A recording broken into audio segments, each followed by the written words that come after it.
Hello everyone, welcome to Satya's academy. నేను intermediate economics classes తీసుకుంటున్నాను first year. నేను economics లెక్చరర్ని. నాకు 18 years ఎక్స్పీరియన్స్ ఉంది. సో ఈ ఎకనామిక్స్ సబ్జెక్టు ముఖ్యంగా సిఈసి ఎంఈసి గ్రూప్ వాళ్ళకి ఉంటుంది. అంటే మీరు ఇప్పుడిప్పుడే 10th క్లాస్ రాసి వచ్చారు కాబట్టి ఆ క్వశ్చన్ పేపర్ ప్యాటర్న్కి ఇంటర్మీడియట్లో ఉండే క్వశ్చన్ పేపర్ ప్యాటర్న్కి చాలా డిఫరెన్స్ ఉంటుంది. అంటే మీకు అక్కడ మ్యాక్సిమం మార్క్స్ 7 marks వేసే ఆన్సర్ రాసి ఉంటారు. కానీ ఇక్కడ మనం క్లాసెస్ చెప్పుకునే ముందు మనకి క్వశ్చన్ పేపర్ మోడల్ ఏంటి, మనము ఎన్ని క్వశ్చన్స్ ఆన్సర్ చేయాలి ఎగ్జామ్లో, అలాగే ఎస్ఏ క్వశ్చన్ ఎంతవరకు మనం ఆన్సర్ చేయాలి, 2 marks ఉన్నాయా 5 marks ఉన్నాయా, ఇలాంటి విషయాలు తెలుసుకోవడం గురించి మనం ఫస్ట్ పేపర్ మోడల్ ఎలా ఉంటుంది అనేది డిస్కస్ చేసుకోవాలి. సో మీకు ఇక్కడ 100 marks క్వశ్చన్ పేపర్ ఉంటుంది. దీంట్లో 3 sections అనేవి ఇస్తారు. 3 sectionsలో ఫస్ట్ సెక్షన్ ఏలో 10 marks క్వశ్చన్స్ ఉంటాయి. ఇక్కడ ఆన్సర్స్ మీరు రాయవలసింది 10 marks ఆన్సర్ రాయాలి ఫస్ట్ సెక్షన్లో. ఇందులో 5 questions ఇస్తాడు.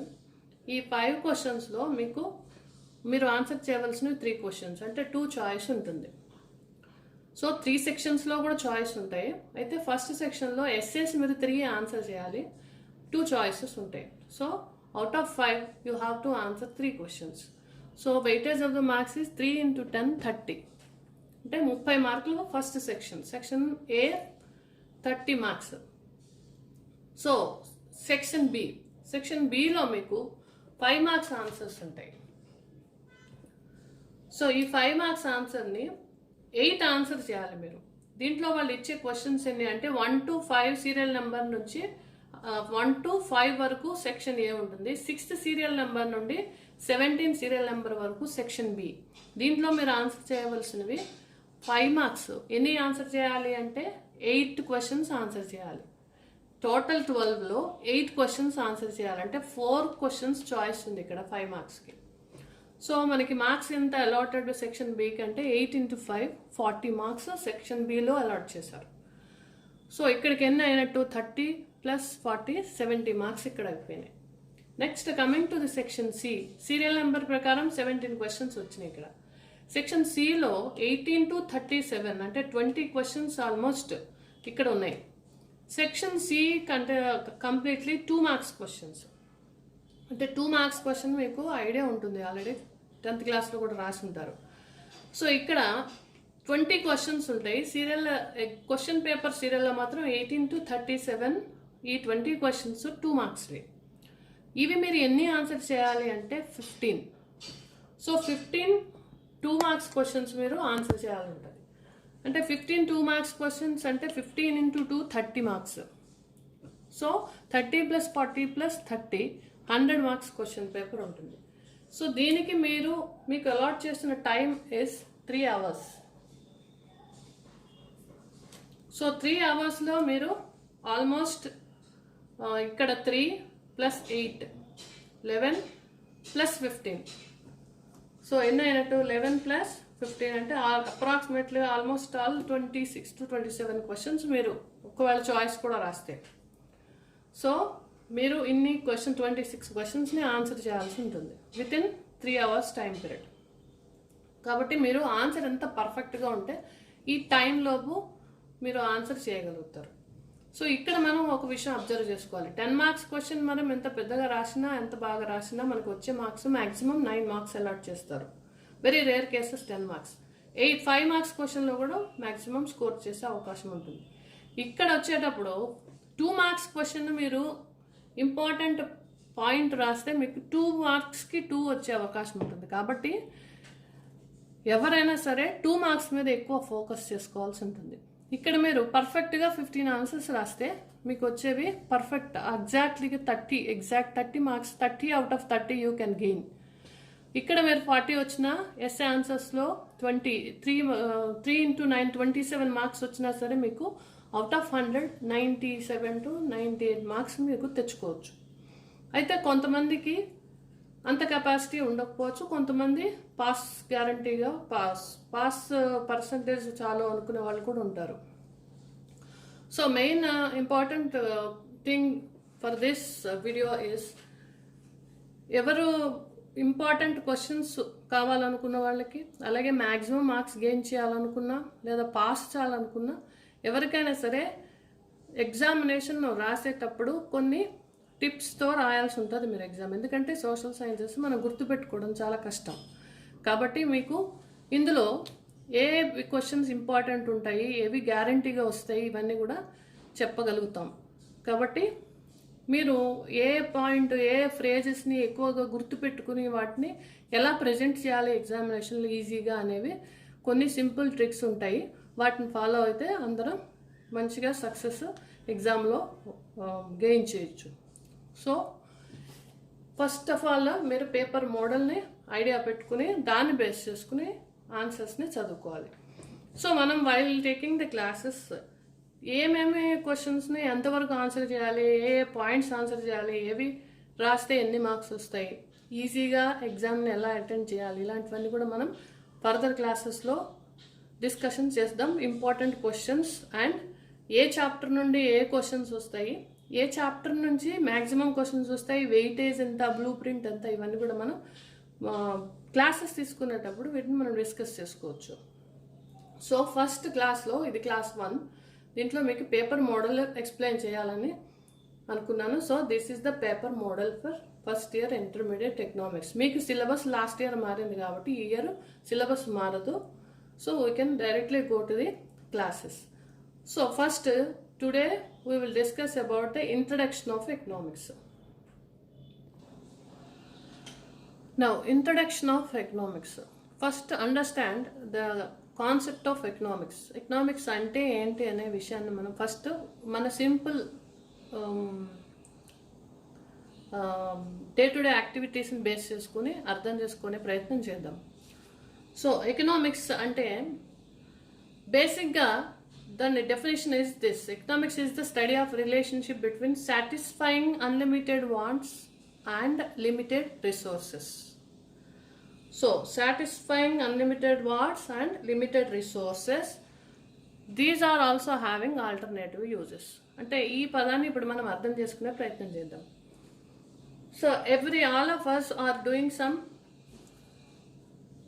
activities. అంటే మనం డే టు డే లైఫ్లో డిఫరెంట్ టైప్స్ ఆఫ్ జాబ్స్ని మనం చేస్తూ ఉంటాం. అంటే that is nothing but activity. అంటే people engage in different activities. Like some people are doing agriculture, some people are doing trade, some of them are business, some of them are running industries. అంటే ఇలా different people different యాక్టివిటీస్లో involve అయి ఉంటారు, engage అయి ఉంటారు.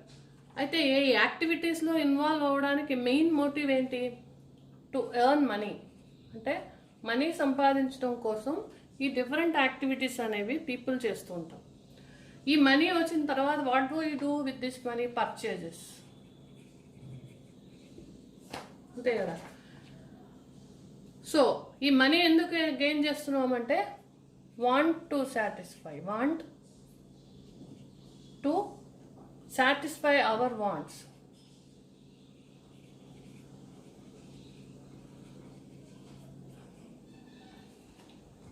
So money earn అనేది ఎందుకు చేస్తున్నాం అంటే హ్యూమన్ వాంట్స్, ఈ వాంట్స్ని సాటిస్ఫై చేసుకోవడానికి మనీని ఎర్న్ చేస్తున్నాము.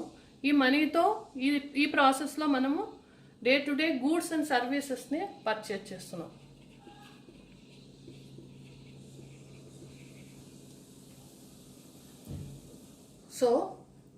సో ఈ different purchases and some people, business people are doing sales. వాళ్ళు బిజినెస్ పీపుల్ కానీ ఇండస్ట్రీ పీపుల్ సేల్స్ చేస్తున్నారు, డిఫరెంట్ పర్చేజెస్ వాళ్ళు కూడా చేస్తున్నారు. అలాగే everybody, any people doing activity to get some money. With that money they can purchase goods and services to satisfy their wants. So ఇది బేసికల్గా economic activity అంటాం మనం. సో అంటే economic activities are nothing but to satisfy human want. So అయితే ఈ money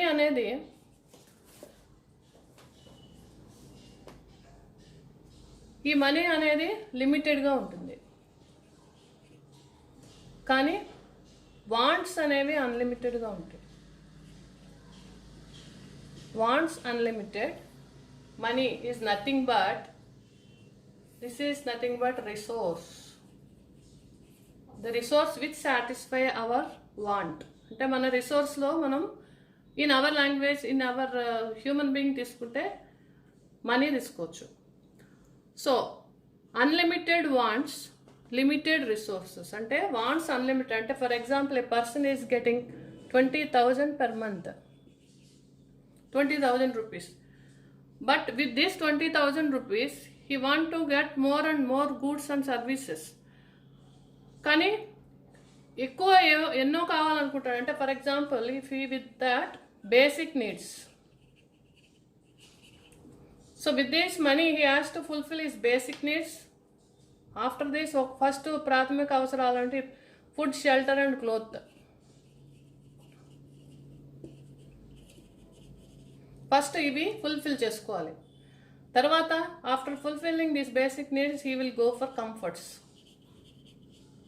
so ఇవి fulfil చేయగా ఇంకా ఇన్కమ్ ఉన్నదనుకోండి, కంఫర్ట్స్ వైపు వెళ్తాడు. కంఫర్ట్స్ అంటే ఫ్యాన్, టేబుల్, చైర్స్, సోఫాస్, ఇవన్నీ.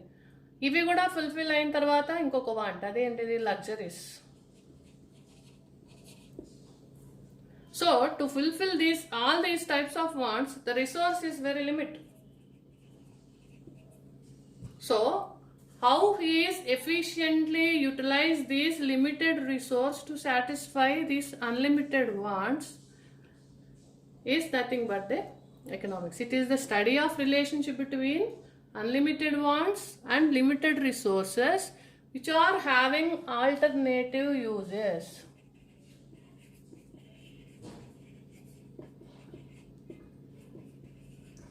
ఆల్టర్నేటివ్ యూజెస్ అంటే ఏంటంటే ఈ 20,000 rupees are whatever this resource we are getting అండి, ఏదైతే మనం మనీ సంపాదించుకుంటున్నామో అది డిఫరెంట్ వేస్లో, మనం డిఫరెంట్ ఆల్టర్నేటివ్ వేస్లో మనం దాన్ని స్పెండ్ చేసే అవకాశం ఉంటుంది. అయితే ఆ alternative resources, alternative spending means alternative uses ఉన్న ఈ రిసోర్స్ని how efficiently we are utilising to satisfy our want అనేది economic activity. Okay, so the meaning of economics is the study of relationship between satisfying unlimited wants and limited resources which are having alternative uses. So basic economic activity, everybody doing some activity to gain some money. The money is nothing but the income which is earned by a person. So with this money, ఈ money ఎందుకు మనకి అంటే to satisfy our wants. దానికోసం ఏం చేస్తున్నాము, goods and సర్వీసెస్ని purchase చేస్తున్నాం. ఈ పర్చేజ్ చేసి ఈ గూడ్స్ అండ్ సర్వీసెస్తో మనం వాంట్ని సాటిస్ఫై చేసుకుంటున్నాం. ఈ అమౌంట్ ఏదైతే మనీ సంపాదిస్తున్నాడో దాన్ని రిసోర్స్ అంటున్నాం. ఇది రిసోర్స్.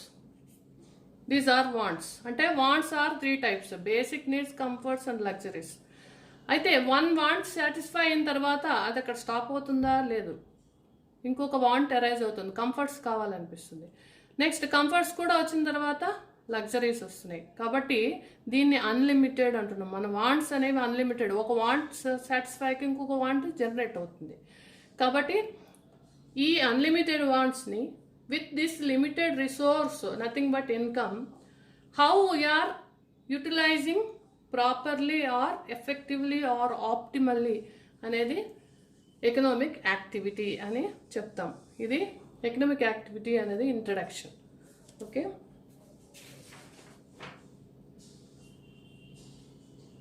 సో బేసిక్గా సింపుల్గా మనం చెప్పుకోవాలంటే earning, spending is nothing but the economic activity. So these 2 activities generate income of the country. So this is the introduction of economics. So next class, the definitions of economics and some other concepts are there. We will discuss one by one. Then I hope you understand this class. Meeku class ardhamaindani anukuntunnanu. So let us meet in the next session. Thank you.